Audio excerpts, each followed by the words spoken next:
And we are live with DT Daily. Hello, everyone. Once again, here back on a Monday morning, live from Portland, Oregon, 9 a.m. Pacific, every day, noon Eastern. Thanks for joining us. Let's talk about what we've got on tap for today. So, joining us here in just a little bit, we're going to have Les Shu, our director of photography, and one of our writers, Hillary Grigonis, to talk about the new Nikon Z-series mirrorless camera system, which sounds really exciting. So, we've got them who are going to be joining us. Les from New York, Hillary from somewhere. That's the magic of DT Daily. We can have you hop in wherever they are. And then we're going to have Rakeem Miles, a cartoonist and rapper, who's going to join us to talk about everything he's got going on. I watched some of his cartoons earlier today, and let me tell you, they are hilarious. So Rakeem going to talk about everything he has happening in his world. Plus, we've got all the news and the headlines that we're going to cover. We'll get to all of those as we go through the show today. We're live on Twitch, Periscope, YouTube, and Facebook, meaning we can take your comments, your questions, whatever you want to talk about, drop those in there, and we will get to those as we go through the show today. So thanks for that. And here in studio, I'm Greg Nibbler, and I'm joined now by Marie Pardo-Garber. Hello, Marie. Hi, Greg. Thank you. Thank you for hopping in here today. A lot of stuff happening over the weekend that we're going to try to run down. And what we do want to say, too, is that we also have our Read 'em and Weep segment coming up, where we're going to go through the comments and the questions. My favorite. The comments that have come through. Sometimes it's my favorite, not always. But we have some really good ones that have come through over the weekend, so that we're going to talk about those. But first, why don't we get to some of the headline news stories? So we like to start you off with one of the things that we see that's trending the most when it comes to the morning, like what people are talking about the most. And this has to do specifically for iPhone 10 owners. And that means all the ones in the line iPhone X. So iPhone XS, iPhone XR, iPhone 10. If you have one of those, you probably paid a lot of money. Yes. They're expensive. They are. They're not cheap anymore. They're not cheap. And when you pay a lot of money for something, generally speaking, you want it to work, especially when it comes to your phone that you're using all the time. But there is an issue out there right now for iPhone 10 owners, and it has to do with the screen. There's some issues happening where the touch screen is either not working or it's working on its own, which is even worse for me. Like a little bit, yeah. Yeah, because that's happened. Mine, that'll do that even if it's raining or something, and I'll have something pulled up on Facebook, and all of a sudden I'm liking things I didn't want to like. You're submitting things that you didn't want to submit. Like some weird post, or I'm scanning something and I'm leaving comments. I didn't want to do that. That kind of thing is not something that I look forward to if there's an issue. Definitely not. And so the iPhone, what Apple's announced, they actually went ahead and announced it. And they also, one of the key things with this is they didn't say that it's just in a small number of devices. They left that part out. They did. And it's a pretty big deal that they even came out with an announcement at all. Yeah. Look at Samsung when the phones are catching fire. It took a lot of people posting a lot of things to get Samsung to even acknowledge that there was a problem, let alone come out with a statement for it. And so, props to Apple for that at least. At least, yeah. But it does make it seem like it's more of a widespread issue than they're letting on. Absolutely. And one of the things they are saying, and which does kind of testify, I guess, to the fact that they are aware they've got a problem, is that it can be fixed. They will fix it for free. It has to do with a display module. So it's some kind of a component issue. But if you do have that issue going on, you can bring it in and you can get it repaired for free. However, if you have any other issues happening, like say your screen is cracked, you have to get that repaired first before they'll fix the other issue. Yes. So, which is, I can see why from Apple's standpoint, because you don't want people sending in their already broken phones and then trying to file a claim afterwards. But to consumers, that's also just another hit on top of the fact that their phone isn't working correctly. Right. That, because I have a ding in my corner, I can't get it fixed unless I pay X amount of money. And that's the thing. That's not really cheap to do that either. No, it's not. And I've had plenty of screens where, granted, it's not an iPhone, but it happens. You get a little nick in the corner or something like that. Yeah. There's a tiny little crack, but the phone works fine. But you have to get that repaired first on your own before they'll fix that. Take a look here at the chat on Facebook. Looks like I'm seeing. BJ says, this happened to me last year, went through 3 iPhone 10s. Damn, 3 of them to get that fixed. That's a lot. I think I would lose my patience at that point. Definitely, yeah. And the quality control is just 3 phones. 3 phones? Going through 3 phones? Yeah. 3 different iPhone 10s? One is, it's an issue. Yeah. But 3 is... 3 is a lot. Much of a larger issue than anything else. Right. Which is probably why Apple's not releasing the statistics on this. Yeah, That's true, and they also have stopped releasing the sales numbers too. That was something that was announced. So there's definitely something going on there. But if you do have that issue, you can get it fixed. Go to digitaltrends.com. We've got some articles on it, and there's lots of news trending about this. All right, we have some other things that we want to get to too in our news segment here at the top of the show. We're going to be talking about Singles Day. If you don't know what that is, we'll explain it because it's huge, and it does have to do with tech. We're also going to be talking about some Samsung S10 leaks and rumors. We've got Elon Musk's global worldwide internet. But before we do that, we have a segment that we do every day called Read 'em and Weep, where we take a look at the comments and the questions that have come through across our digital trends platforms over the weekend. I myself have not even seen these yet, so I'm seeing them for the first time. Fresh. Whatever people, it's fresh. All right. Stings could be fresh. I don't know. We'll see what it is. Why don't we go ahead and go to our first one here as it pops up. So this is Dean Marshall at OTedbear. Regarding digital trends, are you spending too much time on social media? The answer for me is yes. The comment is, if you look online, there will be someone with a study to back whatever narrative you want. I mean, yeah. That's true. I mean, you do have to, you could probably find something to back it Oh up. yeah, and this is why fact checking online is so important right now. Because you can find one study that says one thing, but you need to be able to back that up with sources, facts, Multiple ones. everything else, just to make sure nowadays that, the sky is blue. Right. You need to make sure. Yeah. See, I just want to find the study that says 3 cups of coffee before 8 a.m. That's good. Back that up. Yeah. I bet I can find one for couple you. of beers, that's fine. As long as I can find the studies that back up my narrative, I'm good. Oh, yeah. So anyway, Dean, yep, totally understand that. Let's go on to the next one here. We've got, this is a double comment regarding the new Mac Mini. It's all the desktop you need. We were talking about this one earlier. Actually, I did hear about this one. So Daniel wrote, you are paying for Linux. Only stupid people, although stupid is spelled wrong, pay for an absolutely free system for slight bells and whistles. So stupid people, that's what you're doing, according to Daniel. Jeff replies, technically, Mac OS is built on Darwin, which is derived from Next, which was derived from BSD, which is a branch of Unix. And Jeff is right. They're I was going both, to say, so Marie works in IT, and she can settle this debate. they're both in a way right. You are paying for a version of Unix, which, yes, is derived from Linux. But after all this time, there's so many iterations, so many changes. It's a little more than just bells and whistles at this point. It's a full-blown standalone operating system that works very similarly, yes, to Linux. But I know there is a lot of debate because Linux is predominantly free. So the idea that you're paying for something that should be free can be a little bit annoying. However, you're also paying for more of an experience, the hardware, especially for Apple. It's a little bit more than just breaking it down. Oh, it's Linux only. There you go. See, take that, nerds. So Daniel and Jeff. Well, so I mean, obviously, so who would you side on in this debate if you had to pick a winner? Well, maybe the one that can spell stupid. All right, Jeff, you are the winner in this first debate. We're gonna go with that. Marie obviously knows what she's talking about, so I would stick with that. All right, let's go on to our next one here. We've got rawstyles.com regarding the OnePlus 6T review. So that's a bunch of hedgehog BS. I'm not even sure where to break that part down. I don't know. We might have to come back to break that down. There is no AI learning fingerprint. It just takes a pic of your prints, and if it matches perfectly, it unlocks. That's it. We ain't in the year 3103 yet, man. Okay. 3103 is apparently when we're going to get fingerprint scanning technology that will be up to rawstyles.com's approval. Yeah, I mean, I'm just still stuck on the hedgehog. The hedgehog part is really the most confusing thing. Is that like prickly? Is it prickly BS?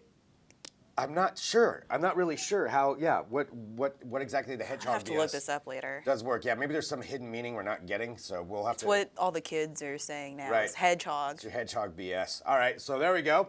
There's some comments coming through in the chat that are hilarious. We'll get to some of those. So drop your comments on Facebook, Periscope, Twitch, YouTube. Let us know. All right, let's move on here for our next one for our Read 'em and Weep segment. It comes from Philo Orenstein regarding social media increases depression and anxiety. Study shows this is so depressing to read while I'm trying to enjoy social media.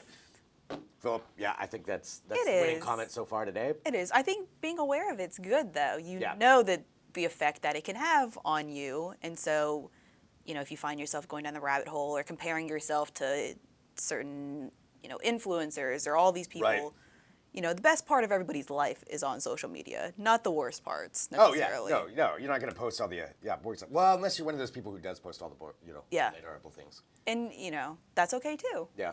You're making money off of it. You're doing something. Hey, yeah, then you're doing it right. All right, Philo, that is that one. Let's see, how many more do we have here? We got a couple more that we're going to cover. So we've got Edward Agora Friedman regarding awesome tech you can't buy yet. This is a great section. Drew Prindle handles this for digital trends. It's always interesting stuff. But now, this is talking about how can you tell a guy that can't cook? He's the one who says simmer and boil are pretty much the same thing. I'm not sure what that's in reference to, what the product was. I don't know. But yeah, that's. It's funny. true. It's Yeah. funny. I'll give You them cook? that. Yes. Okay, you do. Yes. All right, so you could call out this as well. Well, I'm not going to now because they have a point. Well, so Edward Agora Friedman, good point on that one. All right, let's take a look on what we got here. So this is from Lost Cloud regarding the Amazon Fire TV Cube. Our last one here for Read 'em and Weep. I won't be attacked by the Decepticons for it, will I? That's pretty good. That's a pretty good That reference. is.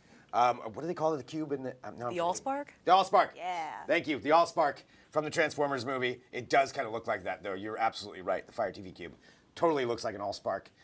Good comment, Lost Cloud. All right, so you can leave your comments and questions throughout the day. We'll take a look at them, and then we'll try to get to those in the next day for every day here for DT Daily. All right, let's continue on with the news. We did get some more news on Samsung. This isn't about the foldable phone this time. This is about the S10. So the S10, we know that phone's coming, and we know that it's supposed to be coming maybe for CES this year, maybe Mobile World Congress, but I mean it's definitely on its way. However, we did get some more details on leaks about it, and there's a lot of leaks that are happening with this Samsung phone, and we'll have to see how many of them actually do come to fruition. But one of the interesting things is this. So we know that Samsung's working on different kinds of display types called their infinity displays. And a lot of it moves around where the camera notch is. Yes. Whether you're going to have a notch at the top, or there was one that showed like a V notch. There's one that shows we go. none, no phone notch at all. And that's what I think we've been hoping we're going to Yes. And it's interesting that they have an entire line for it when they have the new Infinity, which is, I think, what people want the most. I think the U, V, the O are what people will accept in the meantime while they're Right. waiting for a completely notchless phone. So it's interesting that they are providing options on this. Yeah, I mean, the thing, I'm being called out, I just saw in the chat for not knowing the Allspark. I know, I should have known the Allspark. I played with Transformers. All right, so I'll try not to let that ruin my day. So I mean, these are the different kinds of displays that we have. Or that they're working on anyway. So the touchless, or the one where you have no notch on it, that's what everybody's always wanted. Yes. The camera's underneath the screen. Well, we thought maybe the S10 was going to be that one. According to the rumors, the S10 is not going to be that one. And the rumors are it's going to have the actual the hole for the camera in the upper left. Yes. Instead of the notch, instead of it just like an odd spot in the upper left. It is. And as a Pixel user, I've been watching the Pixel 3 and everything's been about the notches recently. And, I was a little disappointed with the notch on the Pixel 3. And I do think The that notch is, and I'm curious for people out there, like, is the notch a big issue for you when you're buying a phone? Like, is it something that just annoys the hell out of you? You really want that notch gone, or is it something you just get used to and ignore? yeah. I mean, for me, I think aesthetically, I feel like we're so close Yeah. to having this, and to not is a little disappointing. I think that Samsung's is a step in the right direction. It's not completely there for me yet. Even but if it's up on the upper left. I would Like, definitely instead have of to a see it, pinhole, and instead of actually a whole notch. it's definitely a lot better. Yeah. I'm more happier with the look of it. But I was reading a little bit about the camera underlying underneath the. Yeah, if you had the camera underneath the actual Yes. screen, which is what everybody wants. And I was reading it, and it doesn't sound like the technology is there yet. There's a lot of complications that come with that. Yeah, they were saying that even the ones that the cameras are trying to put under the screen are still coming out blurry. The photos Yeah. are blurry, which that to me is just amazing with all the the technological advancements that we have when it comes to screens. We still can't figure out how to put a camera underneath a screen. Yeah. You know, it's just it's a piece of glass. It is, I which mean, it's more than a also, piece of glass, I know, but still, you know, really, when it comes down to it, yeah, and it seems like that would be a it simple thing. lends itself to a whole other slew of issues. If you have an issue with your screen not being responsive or Yeah. it cracks or something, then all of a sudden your camera is gone. Your camera's out. But I'm definitely interested to see what people think of the Samsung and actually get to see it in person, hopefully, just to be able to compare Yeah. it to what we have now as far as the notches. Right. Well, that's where we're at. So that's one of the rumors, you know, as far as this new Samsung phone that's coming out about that. The other thing, no headphone jack. Sounds like the headphone jack is going to be gone on the S10. Yes. And that seems to be a common thing that everybody's, you know, and I myself, you know, I like the headphone jack as well. But I think that's something we're all going to just have to get used to. That I think it's going to gradually go away unless you have, you know, maybe a special lower end phone they'll keep it around for a while. I'm still holding on to mine very closely. I don't think I've used it in the past few years, but I like having it still. So. Yeah. One note about the camera. Chris says I need to know where to look when I take all my selfies. It's true. That is true. That's always good to know. So I need to know where to look when I take all my selfies. So that's a good point. I can kind of understand that. All right, moving on here in the news, we've got a couple other things that we wanted to talk about. Now, this has to do with what I brought up at the beginning, Singles Day. If you don't know what Singles Day is, it's actually a huge, huge thing that happens on the world stage, just not really in North America.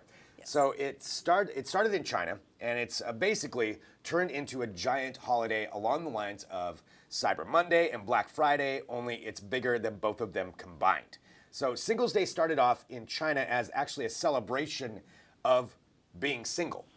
Back in the early 90s at a university, these students were like, oh, we're single, let's have a celebration for us. So they would go buy things for themselves. Well, fast forward quite a while. In 2009, Alibaba, which is a huge online buying site in China, probably it might be bigger than Amazon. I don't even know as far as when it comes down to it, but it's definitely one of the world's largest online retailers or online shopping networks. And Alibaba decided to turn this into a holiday. I love this. I really do. You really? Yes. Yeah, so it's Sunday, November 11th. And so here's the thing. Yesterday was Singles Day. They had this giant celebration for it where they had this live broadcast. Mariah Carey was there. So they have all these celebrities that come out for it. The sales, when it started, so it racked up in 85 seconds. They had racked up $1 billion worth of sales in that. In the first 85 seconds, $1 billion worth of sales. I think, you know what, Singles Day is a fantastic idea. Like Singles Day in general or Singles Day as the shopping site? Kind of both. Both. Both. I think it's a great excuse for people to treat themselves a little bit. Yeah. And not have a reason like Valentine's Day or birthdays or whatever. And, you know, I'm kind of kicking myself for not being more aware of Alibaba and Singles Day because it could have been great. Yeah. You know, I haven't really bought anything from Alibaba, have you? I've never bought, no, I haven't. Yeah. Yeah. The one thing that always gets me is just shipping times in general. Right. To the U.S. But, you know. But even buying on Amazon, a lot of stuff comes from China anyway. Yeah. You know? But 2 days. Yeah, that's true. Yeah, you get the 2 days. Well, so Alibaba, and so this is the thing. So the other thing with Singles Day, $30.8 billion is what the sales were total for this one day of shopping. Yes, that's incredible. It is absolutely insane. Well, I know we're starting to run low on time here, so I may talk about the Elon Musk story a little bit later on in the show because coming up here on DT Daily today, we're going to be joined by Les Shu, Hillary Grigonis to talk about the new Nikon mirrorless camera system that has come out. We also have, coming up later on, an interview with Rakeem Miles, cartoonist and rapper. He is incredibly talented. He's going to be joining us here on DT Daily. Lots to talk about, lots to discuss with you. We're live. You can comment, Twitch, Facebook, Periscope, YouTube. Let us know what you want to talk about. And Marie, thank you so much for hopping in here with us today. Really appreciate it. So we're going to go take a quick break, and then we'll go back live to New York with Les and Hillary via wherever Hillary is, and they're going to have a discussion with you right here on DT Daily. So stick around. We'll be right back.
Digital Trends here in New York. Happy Veterans Day to everyone. So I look at a lot of cameras, and my writers and we had a chance to recently check out this new Z-series mirrorless camera system from Nikon. This has been long overdue. Why? Because everyone's been asking Nikon for a mirrorless camera.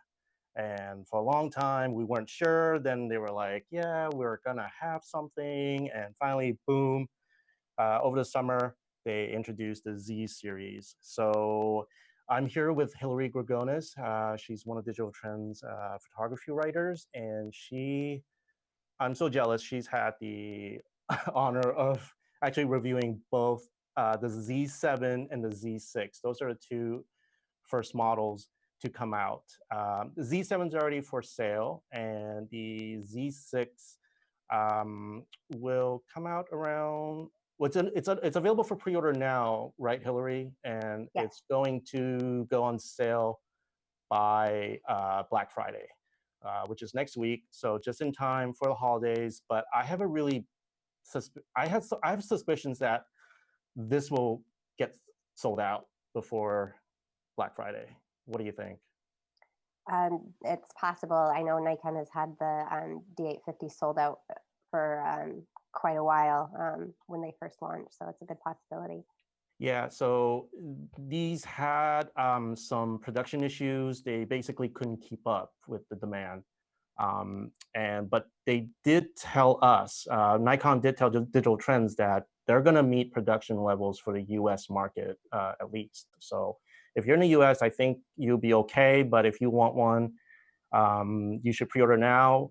With that said, why do you think people would want one, Hillary? Well, the Z-series is a lot lighter than your typical DSLR, but you can use your DSLR lenses with it. And that's one of the biggest perks to the system, is that the adapters for using the Nikon glass on like a Sony mirrorless camera or a different body, they didn't work very well. With these, all of the Nikon lenses that I have that I use with my DSLR, they work just the same on this mirrorless body. Right. So here I have, this is the adapter. It's the FTZ adapter.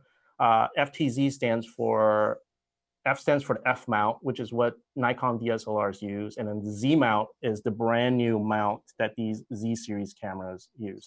So before we get any further, the Z7 is a 45.7 megapixel full frame camera.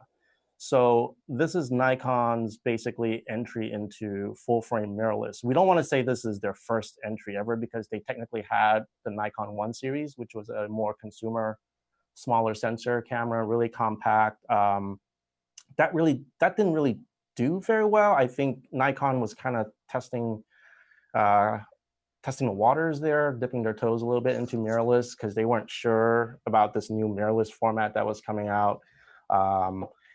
Do you want to talk a little bit about the difference between what a mirrorless camera is and what a mirrored camera, a DSLR, is? Well, I think the biggest difference is right in the name.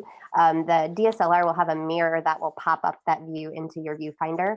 The mirrorless doesn't have that, so your viewfinder is electronic, which at first, the first mirrorless camera that I tried, I really didn't care for the electronic viewfinders, but they've come a really long way. And today it's actually really, it's great for beginners because you can actually see everything as you're making the changes. So on a DSLR, you can't see your depth of field. You use an exposure meter to preview your exposure instead of actually previewing the image.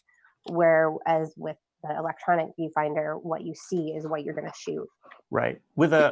So this has a lot of similar specs to a Nikon D850, which is the flagship DSLR model from Nikon. And if you compare the two, unfortunately, we don't have the D850, but it's much thicker, it's chunkier, and a lot of that has to do with accommodating this mirror inside, this flap that has to come up and down. Basically, when you press the shutter, flap goes up to take in light, and hits the sensor, it produces the photo. Here, the mirror's gone, hence the name. So you're able to get a much thinner profile. By no means is this light. It's lighter than a DSLR, but it's definitely a very substantial heavy-duty camera. But I think if you are a working photographer like Hillary actually shoots a lot of commercial work. This might be a welcome to their arsenal because you're carrying fewer, or not fewer, I'm sorry, you're carrying lighter equipment. Do you see that to be the case? It is a little bit lighter. I think it ends up being between like the Z6 and the D610 is about like a 6-ounce difference. So it's not a big deal lighter, but it is a little bit lighter. And I mean, every ounce makes a difference.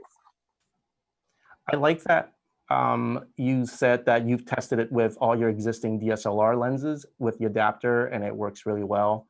Of course, there are native lenses right at launch. Here is a 24 to 70 millimeter kit. I lied, just kidding. I think this is the 35 millimeter prime, and here is the 24 to 70, and there's also a 50, correct? Yes. Okay. Yeah. Which we don't. Which Hillary has. Yes, I have that right on here. Yeah.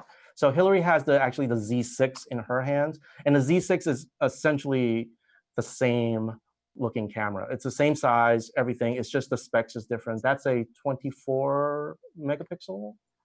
Yes, 24.5 megapixels. Oh, and one thing that we didn't mention that's really cool about the Z-series is that there's internal image stabilization, which is something that wasn't available in Nikon DSLRs before. You had to get lenses with stabilization built in. And so now it's in body. And that's also a great thing for video, which these things can also do really well. I don't know if you tested much with the video, but I think we can do 4K 30 with these, correct? That's correct, yeah. And from what our other writer, Davin Matthews, has said, these are so far pretty awesome machines for shooting video. We're going to have a story soon on digitaltrends.com more about the video side of these cameras, so look for that. What do you think of these two cameras right off the bat? You've had a few weeks to play with these. You just recently came back from a shooting experience with the Z6. Will this, you're a Nikon DSLR user for your commercial work. Would these replace those equipment? That really depends on what you're shooting. I talked with a lot of Nikon photographers this last week, and a lot of them said that they would continue using their DSLR for studio work, and they would be using the Z7 or the Z6 for their on-location work. So the DSLRs, they're a little bit faster for the autofocus. They have the dual card slots, a little bit more physical controls, and then the flashes also have the autofocus assist beam on them that works with the DSLRs, but not with the mirrorless cameras. So there's a couple differences that I think some photographers will still be sticking with the DSLR, but I think more will be a little bit more willing to move over to mirrorless with these. And one of the biggest complaints in the beginning when these were announced was that it had only a single card slot. And it was the XQD card slot, which is maybe a format that's not familiar to most people. What do you think about that? The reason why you would have 2 card slots for a lot of working photographers is for redundancy. Is this an issue? It's going to probably be an issue for some professionals. Like for weddings, you always want to back up your work, because then if something happens to one of your cards, then you've lost images that you can't shoot them again. But it's not as essential for other fields. Yeah, I love how when I used it, when it was announced, how much it felt like a Nikon DSLR. And there is something really refreshing about that, having a really nice large grip. It actually uses the same type of battery as the D850 and many other newer Nikon cameras. The advantage about this new battery is that you can charge it in camera. So I wanted to talk a little bit about the difference between the Z7 and the Z6. Z7, more megapixels, you think, oh, so it's the better camera, right? That's not the case, you found. It depends. It kind of depends on what you're going to be shooting. The Z7 is definitely going to have the better image quality because you have that higher resolution sensor. But the Z6, because there's fewer megapixels, it actually does a little bit better with the low light. So you can shoot at higher ISOs. The native ISO range actually goes up a little bit higher on the Z6. And then the autofocus works a little bit better in the darker environments on the Z6 versus the Z7. And I think, I'm sorry, you were saying. That's okay. In addition to the low light quality that you get with the Z6, it's also a little bit faster because you don't have those big files to work with. So the Z6 will hit 12 frames per second, where the Z7 will only do 9. And the Z6 is definitely the more mainstream because it's definitely got the more attractive price. It's $2,000 for the body versus $3,000 plus for the Z7. So the Z6 is, I think, much more reachable. It's much more attainable, especially for people who are looking to jump to a full frame camera. What I really also like about this is that I found most of the times the images came out really beautiful. The colors, I thought, right on the camera were just pretty spectacular. I didn't really have to do much tweaking to it. I think that's what you found too in some of your photos. Yes, I actually, the software to edit the raw files from the Z6 actually isn't available yet. So I've only been working with the JPEGs, but the JPEGs straight from the camera, they have really great color. The new lenses are pretty sharp. So I've been pretty happy with the image quality so far. There were some complaints also in the beginning when these came out that these are really buggy. I didn't encounter any issues of that. I'm not sure if you did. I'm not sure if any of the Nikon folks addressed that when you met up with them. I didn't find any bugs when I was shooting it. But. Yeah, it worked like how a camera should work, a high-end camera. We didn't even talk about the electronic viewfinder, which was incredibly beautiful. It's sharp, it's lifelike. One of the biggest complaints about early mirrorless cameras, which you had mentioned, the EVF wasn't so great. It was laggy. This looks so sharp. It was just so responsive. It reminded me almost like the newer Sony cameras. And speaking of Sony, I think this is a great camera from Nikon, but we can't. It's kind of like the elephant in the room almost. It's like Sony's been doing it for a few years now, and they've really got the market. So I feel like Nikon's got a lot of work to do. And I know this isn't going to be their only models. I'm sure there's going to be more coming out, but we do have to address that. And Sony's been making some pretty good mirrorless full frame cameras as well. Any thoughts? Because you and I have used the first A7s when they first came out, and those had some kind of early issues themselves, but they were also pretty great cameras at the time. I think for a first generation mirrorless camera, I think the Z6 and the Z7 are really great for being first generation. Hopefully we'll be seeing some improvements. But I mean, you're comparing a first generation camera to one that's already in its third generation. So there are some differences. I know the first A7, the battery life was not very good at all. But in the third generation, that's improved on a lot. I hear a lot of great things about Sony's IAF, and they're still pretty fast. But I think it's about 10 frames per second. So what do you think this means for Nikon? There's people talking about, DSLR is pretty much dead. We also can't forget that Canon's also entered this full frame mirrorless sector with their EOS R. What does it mean for the DSLR? What does it mean for Nikon? have you thought about that? Well, for Nikon photographers, it means you can switch to mirrorless without updating all of your lenses, which is a big deal because sometimes your lenses can cost $2,000 for a good zoom lens. So you can switch over to mirrorless and not have to replace all of your lenses. But for Nikon as a whole, it's a pretty big deal because mirrorless has now come of age. It's no longer like taking a backseat to DSLRs. And I think in order to stay competitive, they needed to introduce a mirrorless camera that was going to have enough features to be right up there with their DSLRs. Yeah, and then there's also a lot of talks from the industry about, Nikon's going to exit the camera business because mirrorless is taking over.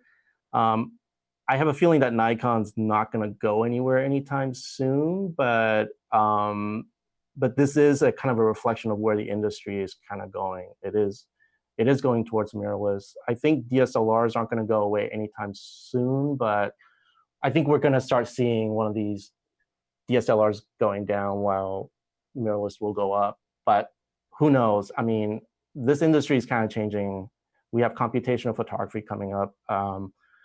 Who knows? Maybe in like a few years, this will completely not matter. I don't know. But what I have found was kind of a really exciting camera from Nikon in a long time. I think Nikon does really well at the high end. Whenever they come out with a new high-end camera, it always is exciting. And on that end, you do kind of wish for a high-end DSLR as well. Yeah, the D610 and the D750 are getting a little bit old. So I would love to see a new entry-level full-frame DSLR in the next 6 months or so. Yeah, cool. So any other thoughts? I think we covered quite a bit of it. Yeah. I got a chance to visit the factory where they make these, and it's really interesting how I was wondering, when I hear factory, I'm thinking like it's a lot of noise, it's a lot of people, and it was really quiet, and I found that a large percentage of the work was actually done by machines now. So getting a chance to see was really cool. But a lot of these are now, even though these are made in Japan, they're kind of being made by machines now. These are still handcrafted, but the handcrafting part is it's kind of diminished now. So that was the one interesting thing I saw. But Hillary, I want to thank you for joining me to talk about the Z-series. I know as a working photographer, you're really excited about it too. Mm-hmm. So we're going to have more content with the Z, so definitely check out digitaltrends.com/photography. And we're going to tune back after the break. We're going to join Greg Nibbler back to DT Daily.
All right, thank you to Les and Hillary joining us there for Digital Trends, talking about the Nikon Z-series. And as usual, we have lots going on. We want to remind everybody to, you can chat. You can talk to us. You can talk to us because we're live. We're live on Twitch. We're live on Periscope. We're live on YouTube. We're live on Facebook. Let us know what you want to talk about. We are excited now to be joined by Rakeem Miles. Rakeem is a cartoon artist, a rapper, a musician. He's kind of one of those guys who can do it all. Rakeem, hello. Thanks for joining us here on DT Daily.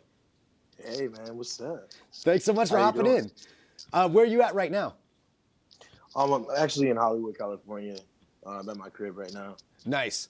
Well, like I said, you're one of those people who's talented in like a bunch of different areas, which makes me extremely jealous. You're incredible, and I've been following some of the stuff that you've been doing, Rakeem. And I wanted to ask you this, just to start off. You know, you're a cartoon artist, rapper. Like, which one came first? Which was your first love? Music. Music. And I actually started music through my uncle. He was basically a gospel rapper, and I would travel around with him. And my love for music came from him playing beats and doing shows, and me just traveling with him around the time that I was like 11. And then I really jumped into it once I first heard the clips, the grinding song. Mm-hmm. I was like too young to really understand exactly why Pharrell was all jumping all in the video and shit. But it pretty much came down to like, just seeing that overall aesthetic of that, and just seeing like how, just the lifestyle and everything really impacted my life. You know what I mean? Yeah. Yeah. So that's what came first, and then Boondocks. of course, That was amazing. So like that was like another thing that really helped gravitate me to the cartoons and stuff like that. But yeah, so that came later after the music though. Yeah. And so so that was the second one. I mean, that makes sense if you were traveling around, as a kid on going around on a gospel tour. I can only imagine what that was like. The different kinds of music you were exposed to, just that lifestyle at such a young age. I mean, that had to have a huge impact on you. Exactly. Well, let's talk about, because I want to talk about some of the cartoons and talk about that side as well. And we want to talk a little bit about tech, but let's talk about, you have a new album that, let's see, has it come out yet? It's for Action Figure Miles? Yeah, it's not, there's no like release date yet. Okay. I did do a listening party like a few days ago. So we're still working on like the date and everything for it, but the album is completely finished. It's packaged and it's ready to go. We're just waiting to figure out a release date right now. Nice. What kind of technology do you use when you're recording? Like, because if you're on the go a lot, do you have a specific program that you go to? Yeah, Logic. That's Logic. the DAW. And then I also use this thing called Rolling. I don't know if you're familiar with it. I'm not actually. It's like a piano, but you can also like it's really weird. Like you can kind of like glide your fingers around the board, and it follows like it picks up the sounds. Like if you just like swipe, it'll pick up that sound. Like it's kind of like drawing sound. Like, you know what I mean? Like kind of drawing sound, if that makes sense. Yeah, it does. It's kind of weird. I don't know how to explain it. Yeah, no, actually, now that you said it, I have seen that before. But you're right. I think that's the best explanation you can say is drawing drawing the music, so to speak. It's like really, really weird, but I like it, and you can actually use it on your phone. So that's like, yeah. How has that influenced you? Being this lifelong musician, like how has the technology influenced how you write? Does it change anything for you? I mean, other than the convenience factor, do you listen to things differently now?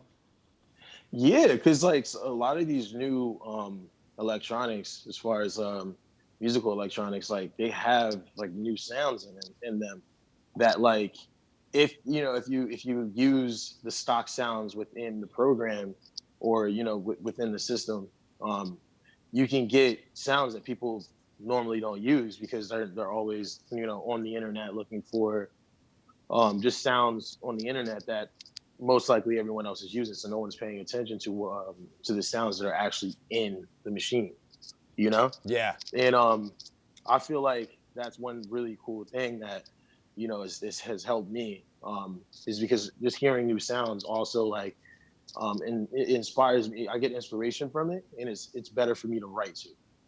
just hearing, sounds that like, I'm like, okay, this is like completely different. This is unique. Like this is something that can, brand and mold mold a new sound for me. So those Right. things make me excited. That makes sense. Yeah, just getting exposed to something different, than like you said, what everybody else is using and hearing. Exactly. Yeah. I wanted to ask, so as far as the animation, so what got you into that side of it? Like other than watching Boondocks and being like, okay, this is hilarious. There's a big leap there from watching that and finding it funny to being like, oh, I'm gonna make one of these. So basically, I came up with the writing, and then the concept and how I wanted things to look, and then I had an animator come in and do basically mold my vision. So it all started out from my first album where I was blue, and I just wanted to figure out how I can turn that character from the Depression album that I put out years ago into an actual character in a cartoon, and also like a life, like a real life character. As you can see here, I got Nice. I have him in my house right now. That's and I have, awesome. like, the book and all this stuff, and I always wanted to bring that character to life, and I just I thought about Toy Story and all the things that inspired me, and it just made me want to make create a cartoon, but more of a raunchy cartoon inspired by stuff like Boondocks and Rick and Morty and various other cartoons that I love to watch and everyone else loves to watch. Yeah, as well. I could definitely see the influence in there, but I watched part of Dante's Toys earlier today, and it's Yeah. legitimately hilarious. You appreciate struck that. something with that. Yeah. So where are you at right now with Dante's Toys, and where is it going forward? So right now, we're just finishing up. Like we actually just finished the first episode. We're working on actually getting a placement for the cartoon. Looking for more writers. We're gonna take it to the next level at this point. I have been in talks with a couple guys from Adult Swim, so we're just trying to figure out a situation with some writers over there to help out and help gauge this entire situation that we have going on with the cartoon. And just pretty much help it expand, and just make sure that all the writing and everything is just is done in more of a professional way. You know what I mean? Mm-hmm. Yeah, set up for television for that Adult Swim. Exactly. Yeah. Which I could see this would be a perfect fit for Adult Swim. It's kind of what I thought of when I was watching it. I'm like, yep, that just fits right in there with all of that.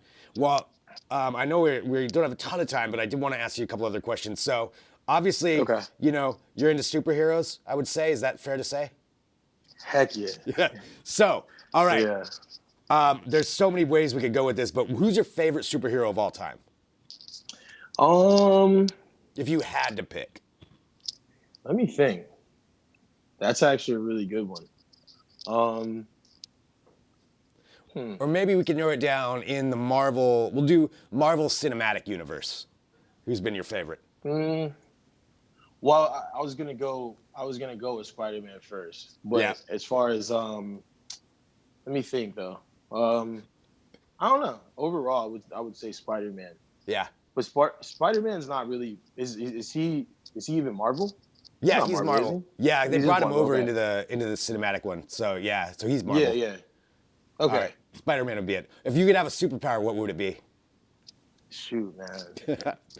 These are the hard-hitting questions we're bringing in here. I'm trying to shoot silly string. You know what I'm saying? Uh-huh.